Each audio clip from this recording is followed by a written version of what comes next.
안녕하세요. 1월 3일 아침 기도에 오신 성도님들 한 분 한 분을 진심으로 환영합니다. 오늘 저희가 묵상하게 될 본문은 디모데전서 3장 1절부터 16절까지입니다. 오늘 본문은 교회의 지도자 혹은 봉사자가 되고 싶어 하는 사람들의 조건을 바울이 말하고 있습니다.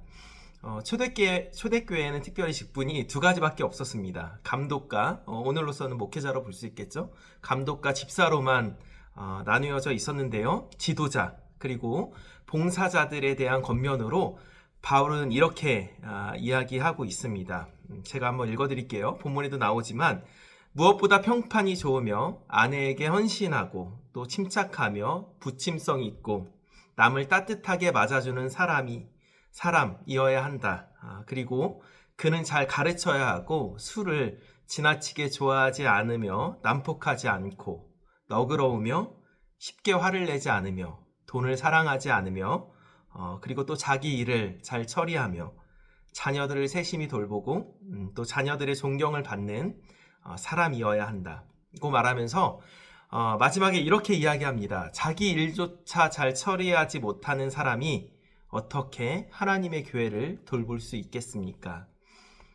사실 이런 조건이라면 누구라도 하는 것이 꺼려질 것 같습니다. 쉽지만은 않을 것 같습니다. 그리고 저는 방금 4절까지 말씀을 묵상하면서 무엇보다도 요즘 말로 뼈를 때린다고 하죠. 뼈를 때리는, 뼈를 때리지 못해 뼈를 부수는 말씀으로 제 개인적으로 들려왔습니다. 과연 나는 한 가정의 가장으로서 그리고 또 교회의 스텝으로서 목회자로서 그 역할을 잘 감당하고 있는가 스스로에게 질문을 던져보았습니다.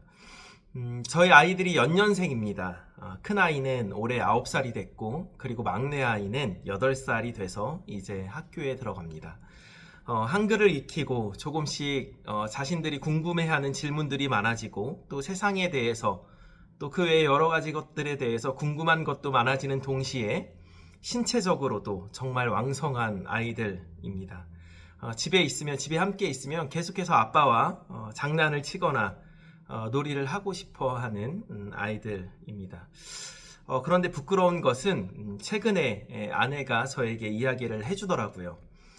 카페에서 저를 제외한, 저는 이제 아무래도 교회에서 사역을 하다 보니까 저를 제외한 아내와 저희 두 아이들이 있었는데 어느 한 집사님께 저희 큰아이가 우리 아빠는요 하면서 저를 이야기했다는 것입니다. 저희 아빠는요 집에 와서 샤워하고 소파에 누워서 글쎄 잠만 자요.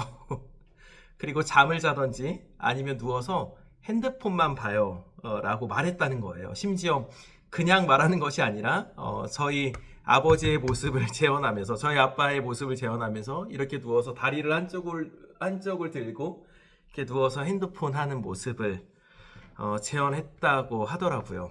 그 순간 제가 아차 싶었습니다. 교회에서는 그래도 목사로서, 스텝으로서 말씀을 나누고 경건 생활에 힘쓰자고 말했던 나이인데 정작 하나님께서 허락하신 제일 작은 교회 가정에서는 모범이 되지 못했구나 라는 생각을 했습니다. 최근에 했습니다. 그래서 그 뒤로는 제 아이들이 보는 앞에서는 최대한 핸드폰을 멀리 두거나 책을 함께 읽고 또 읽어주는 그리고 또 함께 놀이를 하려는 그런 노력을 하고 있습니다. 물론 많이 부족합니다. 우리 교회는 조금 덜할 수도 있는데 보통의 교회들, 저희 교회를 제외한 보통의 교회들은 직분에 대해서 많은 이야기들을 합니다.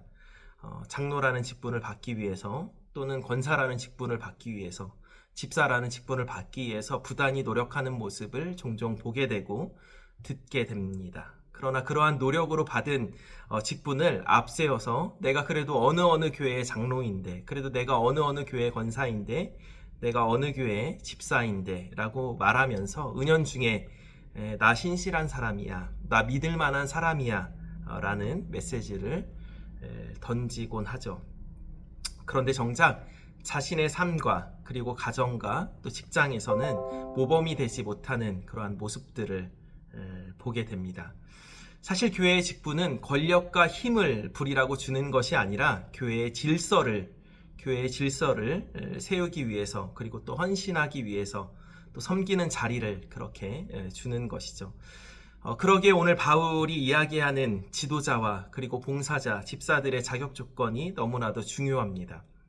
교회가 아닌 내 가정에서, 또 내 직장에서 나와 교제하고 있는 교회가 아닌 또 다른 공동체, 내가 속해 있는 공동체에서 나는 어떠한 모습일까?